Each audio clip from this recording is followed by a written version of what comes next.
Hey, how's it going, everybody? This is Joey Galvez, one half of your host of Explain Yourself, and I want to let you guys know about a really cool book from our friend of the show, Eli Shockey. This one is called The Greylock, and it's a story where magic is a commodity.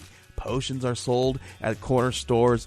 Orcs and dwarves earn a living in cubicles, not on the battlefields. But there are those who resist the house's magic's laws, branded a criminal and forced to live as a wand for hire. There is a spell slinger they call the Greylock. Check this one out. You guys can pre-order issue 3 right now with code JAN241939, and make sure you guys are heading over to your favorite LCS and letting them know that you want Greylock number 3, and maybe pick up the first 2 issues. You could do that at the Scout web store. So make sure you guys are grabbing the Greylock number 3, JAN241939 at previewsworld.com.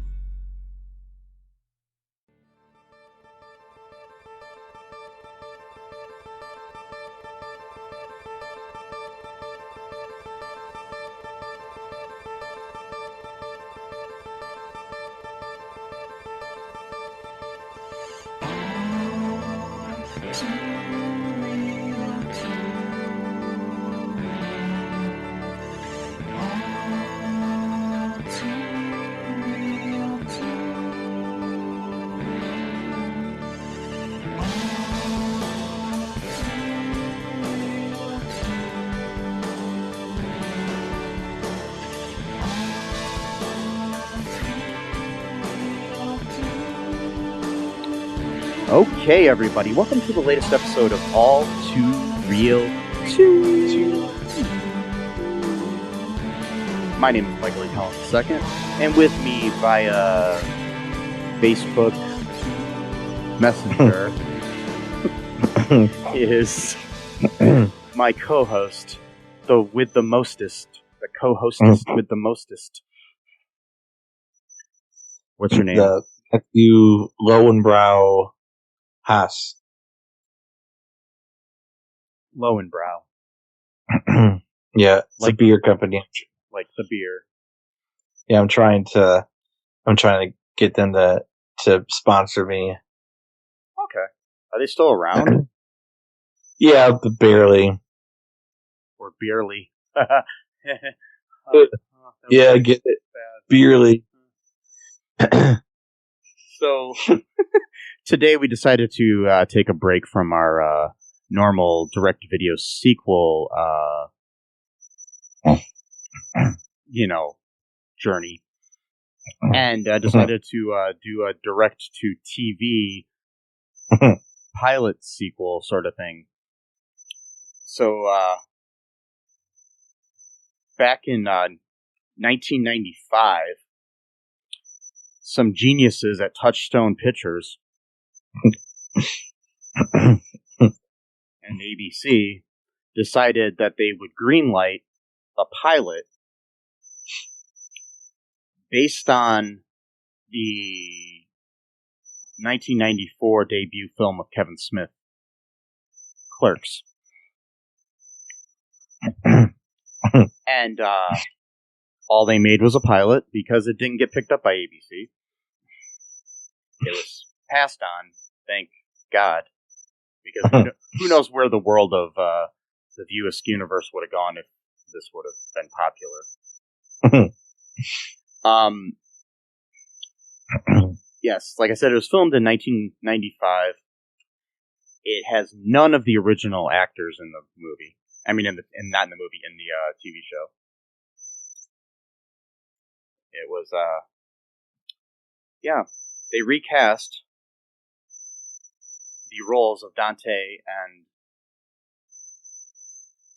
Randall with, let me look up these actors' names really quick. Andrew Lowry. Jim Brewer. Andrew Lowry played Dante Hicks, and then, Jim Brewer, who we know from Saturday Night Live and Half-Baked and stand-up comedy and other things, was cast as Randall Graves. So, We did not have the brilliance of Brian O'Halloran or Jeff Anderson. Nope. Nope. Nope. And We instead got Jim Brewer acting at maybe 10% of his potential, which just made it fall flat and weird. And no offense to any of the actors involved in this project. They were just looking for a paycheck, you know. Yeah. You can't blame them. Gone are Jay and Silent Bob and all the cool customers that we had in the original movie. Replaced with a ice cream guy named Todd, played by Rick Gomez. We also had a guy named Ray instead of Jay from Silent Bob, played by Bodie Elfman, a.k.a. husband to Dharma, and Jenna Elfman, and I believe brother to Danny Elfman. So, the film composer. Played a character named Jay who just was a shoplifter instead of a couple of drug dealers outside, because I think there was some legal reasons for this. I'm not 100% sure, but I remember hearing something from Kevin Smith where he owned the rights to the characters of Jay and Silent Bob, but not the rights to the other characters. So they could not use them, so they basically created these other two characters to kind of replace them in a way. And we also have the character of Veronica reappearing, this time played by Noelle Parker instead of Marilyn Gigalotti. We also have a very young Kerry Russell in this film, in this TV pilot, playing a character who is named Sandra, who works at a tanning salon in the complex where I'm assuming Quick Stop. I don't know if they ever say Quick Stop in this. No, exists. Yeah.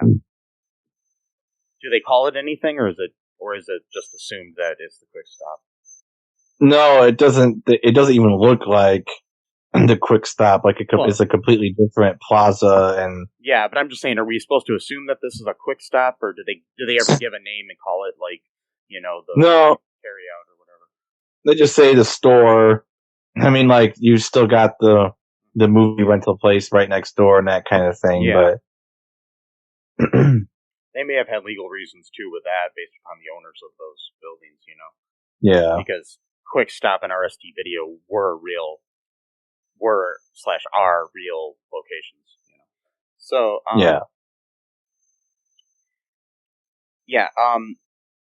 Kevin Smith obviously had no involvement in this whatsoever. This was basically a watered down PG version of the film, and made to appeal to the television demographic of ABC. I mean, if you wanted to do a series based on Clerks, at this time, I think it should have been on HBO or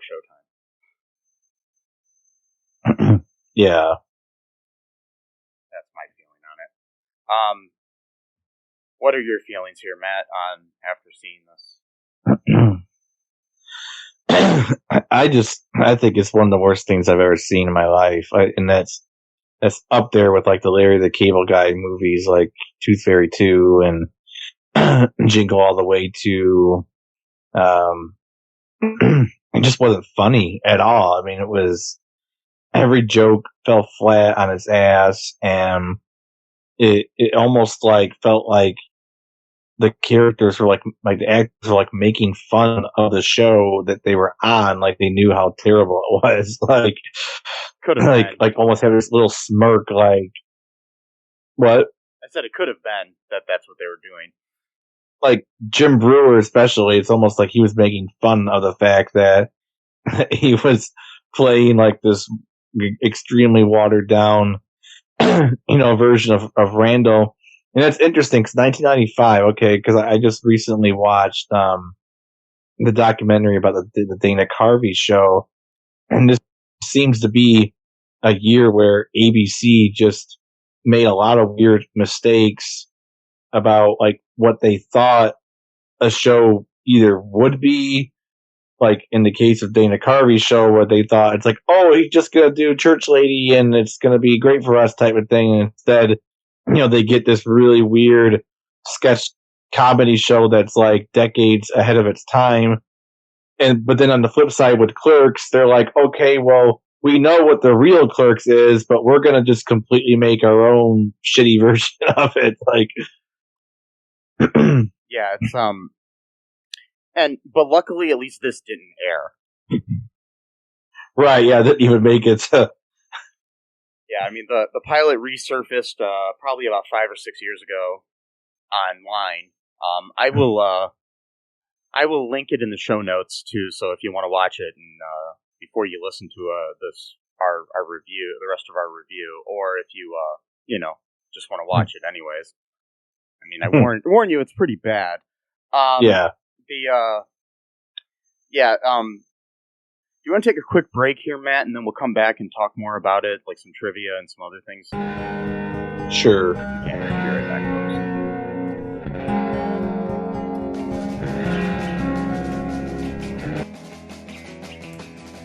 folks. What is Gen X? What is the silent generation? What do generations have in common? Hi, I'm Trish the Dish from the Gen X Voice podcast, and I invite you to listen to conversations I have with folks from different generations, backgrounds, beliefs, and experiences in an attempt to see what connects rather than divides us. Even though Gen X has been called slackers, Karens, or not mentioned at all in some cases, we are the bridge generation, so I feel compelled to do my part to destroy ageism by bringing all these voices together. And, as a bonus, each guest gets to answer some 80s questions at the end of each show. So download and listen to Gen X Voice today on Apple, Spotify, Amazon, or wherever you listen to podcasts. And let's see how much we have in common after all. Hi, this is Catherine, host of a new fashion podcast, The Real Fashion School Dropout. Join me as I interview guests every week in the fashion and beauty space, and we gossip on all things fashion and beauty and even get into some personal stories of their journey in the industry. You can find us on Apple, Spotify, pretty much wherever you get your podcast. Hope to see you there.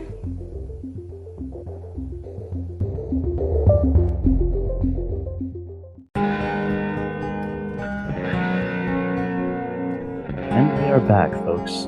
Welcome to The Quiet Storm with Matt and Mike. The Quiet Storm. Yeah. I like that. Wait, that's not what we're doing, right? No, we're not doing New Age stuff right now. Oh, I was about to play the latest from Enya. And Not that yet. Oh, okay. No, that's a different podcast. Oh, okay. Quiet Storm. Yeah. Quiet Storm. Where we review our favorite New Age albums. Oh, hear that keyboard drone? Oh, man. That's a good one right there. Was that a theremin? I heard that.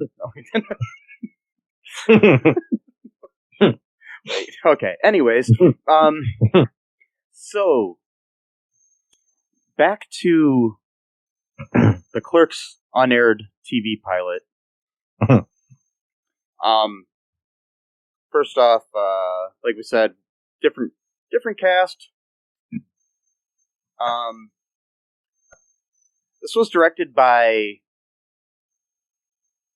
Michael Lessek, written by Richard Day, based on characters created by Kevin Smith. Michael Lessek, I don't know if I'm saying that right. It's Lessac. So, I think I'm pronouncing Michael right. Oh. I don't know. Not sure if anybody knows how to pronounce the name Michael. So, it looks like he just directed a bunch of sitcoms. So, like the Tony Danza Show, Everybody Loves Raymond, George and Leo, The Naked Truth, Grace Under Fire, Drew Carey Show, Jackie Thomas Show, Newhart, and on and on and on. Taxi.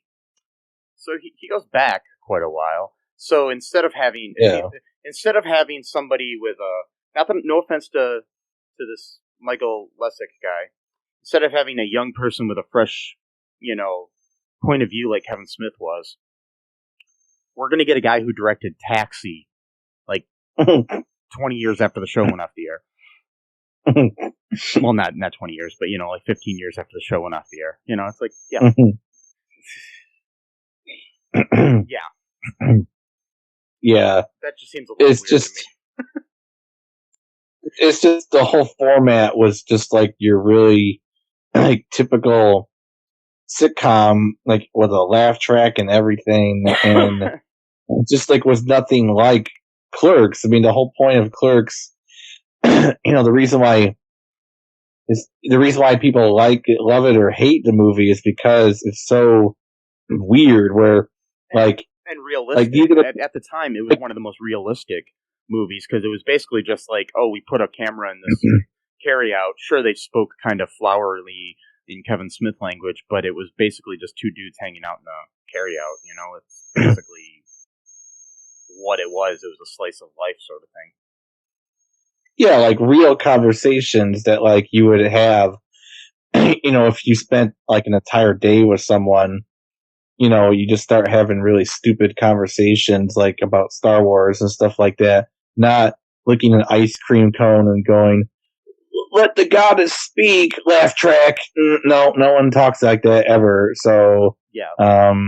Unless you're living in the TV show, which then that's its own type can of worms right there. Or like I'm melting or whatever the fuck was going on. And I've read a couple of reviews where they say that this looks like it was an episode of Saved by the Bell.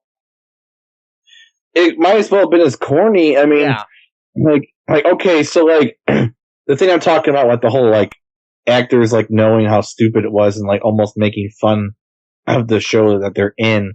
Like when Dante is talking to I forgot her name, but the one who works in the tanning salon, Sandra, played by Kerry Russell. Sandra. And yeah, and he's like, you seem like you're health conscious person, but how come you tan yourself all the time or whatever in those tanning booths or whatever? And she's like, oh, don't tell me you're one of those people that believes that tanning causes cancer. And he's like, you mean like a smart person? Like he even does this little head jerk, like, oh yeah, I got you good there. I'm like, oh my god, this is like embarrassing to watch. Like, and I don't know. I don't know if it's actually been proven that. I'm not sure. Do tanning beds cause cancer or just the sun? I don't remember. That's what I'm wondering too. Because it could be if you do too much of it. I don't know. But yeah. And then she's like, well, what does cause cancer? She's like, lotion. And then that's when Jim Breuer's Randall's like, oh, lotion doesn't do anything. Then he like touches his face and like, oh my god, I'm melting. I'm like, oh my god, it's just like I feel bad, like for the fact that like he had to do that. That like the director like made him do that for money. Like it just felt so like I felt like I'm watching like exploitation like right now. Like and so I'm glad that he got out of that and became famous and made money because that just made me sad that it almost looked like he was making fun of the fact that like you ever seen Ninja Turtles 3? Yeah. The movie? Yeah. Okay, well there's a scene near the end of the movie where like they say something like it makes no sense whatsoever. It was just like they were just like name dropping like current movies that were popular at that time that like the audience would know about, just so that then that would like plant the idea in the audience like, oh, I better go see that movie now because it had nothing to do with like, okay, so like the bad guy in Turtles 3 shows up and then like the turtles are like, what were you expecting? Like the Addams Family? And it's like, why would he be expecting the Addams Family? He doesn't know what the Addams Family is because this takes place in the year 1200 AD. What? Like, and like they kind of like do this like little nudge, like it's almost like they're like making fun of the fact of how shitty, stupid the line is. Anyway, I have a theory. I have a theory that that's where the writers of Big Bang Theory got their idea to just drop popular cultural references in their show and then think it's funny. It's like da da da da da, Thundercats, da da da da da, Transformers, ha ha ha, that's funny. Right. No, it's not. It's like, why is it fun? You're just mentioning books. Like, I mean, it's like me, like Ford Taurus, Dodge Neon. Oh, he got him good. Why? He's naming cars. Like, what? Rick, you don't get it. Funny. Rick Ocasek. Oh wait, we're not naming those cars. Oh wait, sorry. Wow. Yeah, maybe they did get the idea from that. Anyway, I'm kind of going off here, but just that's what it kind of reminded me of like they were just making fun of the fact that they had to do this for money. It was so terrible. Not only that, the plot. Okay, so Clerks 1 and Clerks 2, you know, it's very low stakes, but like they take it so serious, and it leads to like a whole like terrible problem, and that's what makes it funny. In this, it's like, oh, Dante has to serve a customer that he went to high school with, and the guy's, you know, gonna be a rich lawyer now, and he feels, you know, inadequate because he works at the Quick Stop, which is really funny because I'm not saying, not giving this show any props at all, but there was a similar character played by Jason Lee in Clerks 2, the movie. Yes. So that's just kind of weird. There was a similar like subplot there about how he felt inadequate. Dante felt inadequate. The same thing too. I mean, but it also was basically kind of the Rick Derris sort of character too, where you feel inadequate because, you know, because in the movie Clerks, the original, like, Rick Derris comes in and he can, you know, he works out at the gym, and, you know, he can lift stuff and everything. Ernie O'Donnell's character. And if you have not heard our interview with Ernie O'Donnell, please look that up in the news, not the news feed, but in the podcast platform you're listening to right now. It's a great interview with Ernie O'Donnell. Hopefully we're going to have him on again soon sometime. But I think it was kind of like trying to be like that type of character, but instead of, you know, it's just something to make. I know what they were going for, but it's just really just kind of weird. I'm wondering what else the writer of this, Richard Day, what else he's written. Let's see really quick. He was a younger guy then, it looks like, too. So, but he was a producer on Arrested Development. He was a producer on he was a producer on Mad About You. Producer on the Larry Sanders Show. So some good things here. Yeah. Let's see what he's written though. He wrote like 5 episodes of Arrested Development. Seeing if anything else. Wrote an episode of Spin City, Larry Sanders Show, a bunch of Mad About You. A bunch of the Ellen TV series that she did, the Ellen DeGeneres thing. Wrote an episode of Dinosaurs. We recently talked to Stuart Pankin from that. So this guy's actually seems like a decent writer. So yeah, but yeah, this episode is just so formulaic. I mean, I almost recommend people watching it just to kind of get an idea of how a sitcom is so blandly written back in the 90s. Because a lot of sitcoms were blandly written like this. Yeah. Because they just were. A lot of times sitcoms are something that you come home at the end of the day, you don't want to think too much after your long day at work or whatever. And I think that's what a lot of people were going for back in, especially in the 80s and 90s, where it's just like, come home from the factory or the Walmart or whatever, and you just want to relax and not think. So you don't want something too complicated or too dense for you to watch. And that explains why The Big Bang Theory was on for 11 years. And it also explains why Friends was on for so long, even though I do like that show. It also explains why How I Met Your Mother was on for so long. A lot of these shows, they're well written. There are dense aspects, and there are ways to make them better. But because I think the writing on like How I Met Your Mother is a lot better than the writing on this pilot or Big Bang Theory. But yeah. But a lot of those like 3-camera setup sitcoms with the laugh track and everything are pretty bland now. It's because they look antiquated and old compared to like watching something like The Office or Parks and Rec or 30 Rock or AP Bio or Superstore or stuff like that. That's all like single camera, Yeah.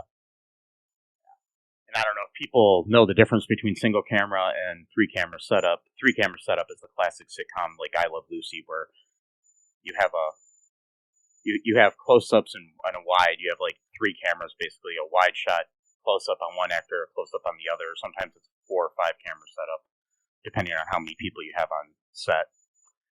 But a single handheld, or not handheld, but a single camera thing is something like Malcolm in the Middle or, The Office or stuff like that, where it's just one camera. Feels more like a movie. Yeah. So that's just a little bit of information that probably is boring some of our fans out there. I'm sorry. I'm sorry. We're sorry. I'm wearing a sorry. Oh wait.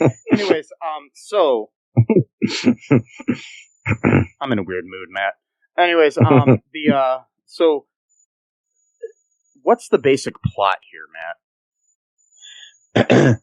All right, so basically it's like a combination of the movie where Dante's girlfriend's like wants him to think more about like what he wants to do, with his life, kind of like in the movie, and he's like making all these stupid wisecracks, like I don't even remember because they're so stupid. But anyway, so after he meets this guy Cliff, he's like gonna go move to New York and become a big time lawyer, and Dante's still mad at him from high school because when they were in high school they used to spray paint the town tower, like water tower, and like I guess the cops came, and then that Cliff guy told on him and said that he just went up there to kind of talk him down, and he's trying to like get his girlfriend to like see that this guy's not a really good guy or whatever. So he finds out that Cliff is like throwing like a party for like his last night in town or whatever, and convinces him, let's go paint the tower like we used to in high school. And he's like, well, that's kind of a good idea, but maybe we could do this. Like, no, Cliff says let's go paint the tower. So everyone's like, yeah, paint the tower. Like, this is like what everyone thinks is fun. They're like, they're not in high school anymore. They're like in their 20s at this point. They're like, yeah, paint the tower, woo! So, 80 people basically from the party show up to watch the two guys spray paint the town's water tower because that's what they think is fun there, I guess. And then, lo and behold, the cops came again, and Cliff then, rats out Dante for the second time, and it proves that, he was right about him, that it's like, this is what your pilot's about, is some random tertiary character that shows up midway through the episode, whatever. And that was pretty much the plot right there. Yeah. And that was the whole freaking plot was I gotta prove to my girlfriend this guy who's gonna leave town and one day is a bad guy. Don't trust him. You're never gonna see him again anyway, but I need you to not trust him for some reason. I don't know. And yeah, it lacked the heart and the, I don't know, the innovation of the original movie. It, like, there was in the movie we had all those like crazy characters, like the guy who was counting eggs or checking eggs in the, you know, that Walt Flanagan played, and you know, you had like a in an hour and a half movie, you had different things happen that made more sense than this half-hour TV show could do. And, like, I don't know, the whole playing hockey on the roof and everything, it was like, you know, it felt real because it was real. It was based on Kevin's life, you know? Mm-hmm. It wasn't, you know, because he worked at the Quick Stop when he wrote it. He put people in there that he knew, you know, that most of the cast were his friends. It just felt like a real, almost like a documentary in a way. Not really, but you know what I mean? Mm-hmm. Yeah. This just felt so freaking formulaic and boring. Like, I knew what was going to happen every minute before it happened. Yeah. It's just bizarre that they even thought to do. I mean, I understand some things, like watering down something a little bit, but like it's almost like you're taking like a straight up like pornographic film, and then you're gonna make a TV show version of it, and it's like, it's like complete. I mean, I'm not comparing Clerks to porn, but I'm just saying, I know what you mean, because yeah. Clerks had to fight to get an R rating. It was going to be an NC-17 rated movie. Yeah. Because of the language. And, I mean, it had more F words in it per minute than, like, any other movie at that time. Maybe, you know, Pulp Fiction or something had more, but it was, like, one of the most at that time. And, to take that, not that I'm saying that you have to have bad words for something to feel real, because, I mean, you know, I've felt realness in something as stupid as Dawson's Creek, but, you know, it's just, there's it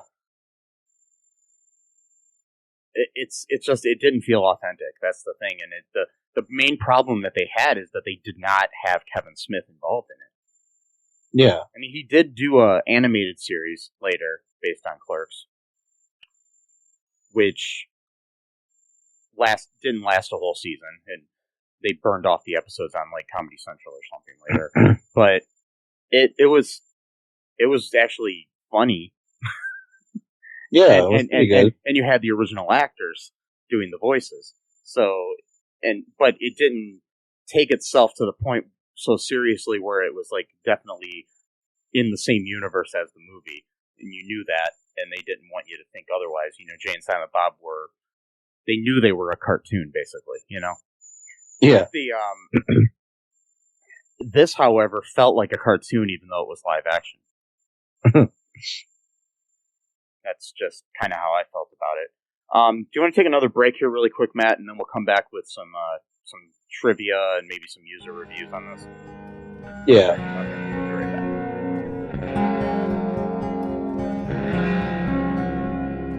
Need a new podcast to listen to? Well, why not check out the Super Podcast from the Super Network at supermarcy.com, where we discuss films and pop culture, and we do monthly fan-voted commentaries. We are available on all major podcasting platforms. Okay, and we are back.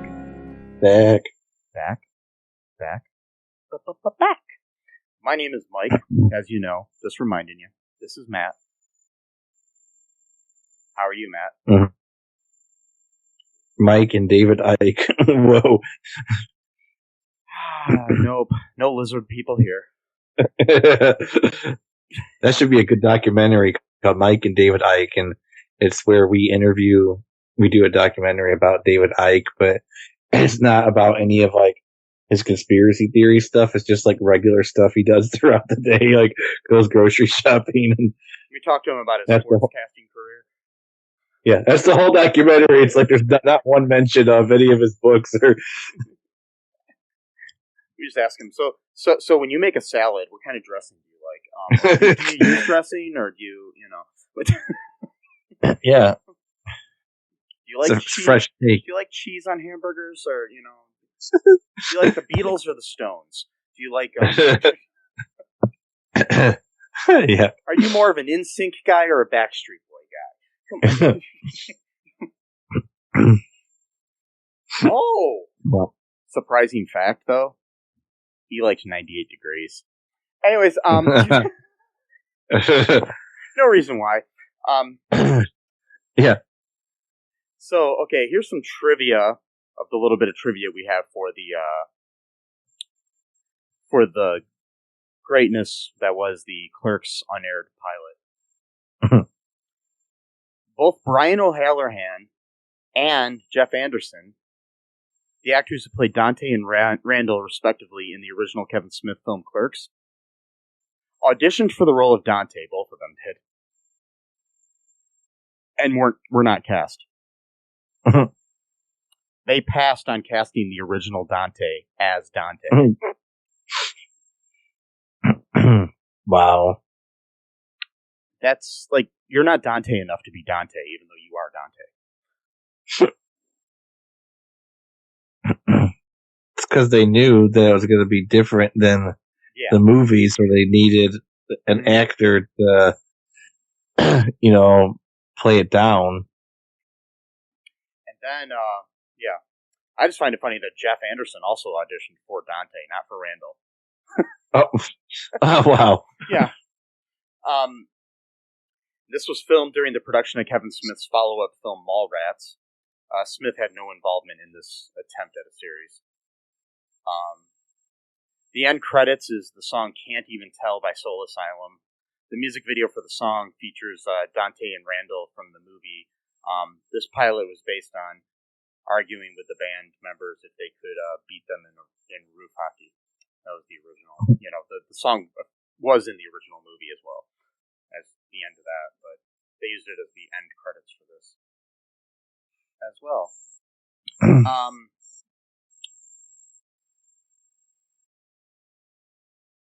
So here is the one of the reviews from the culled from the annals of the Internet Movie Database, whatever you want to call it. Is it data or data? I don't know, really. I do believe that everybody says data, even though it should be data. But they say data because of Star Trek The Next Generation. Probably, yeah. That's my theory. Have to look into that someday. Or just live my life and not care. Anyways, okay, here's a 5 out of 10 from Really? Yeah. This is from somebody named Champ 2000. Well, it was a very cheap set. Saved by the Bell type sets. That's what Brian O'Halloran said. I guess at one time, and it was horrible. They ditched Jay and Bob, added other recurring clerks like the Ice Cream Man, and then took everything good out of Clerks and added in plots that involved like people in the store talking about their lives and horrible lines like that. It was awful, and if you're lucky, you can find the 3 minutes of footage running around the net somewhere. Now the whole thing is, by the way, this was written in 2006. Well, quote unquote, lucky isn't really the right word. But yeah, after Miramax sold the rights to WB then sold them out again for a sitcom. The sitcom was made into a pilot that Brian, Jeff, and Marilyn tried out for, got rejected. Horrible, horrible stuff. Okay. Yeah. So why did they give it a 5 out of 10 then? I have no clue.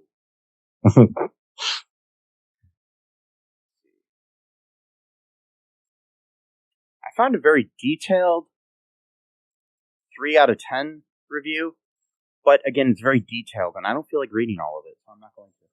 Okay, so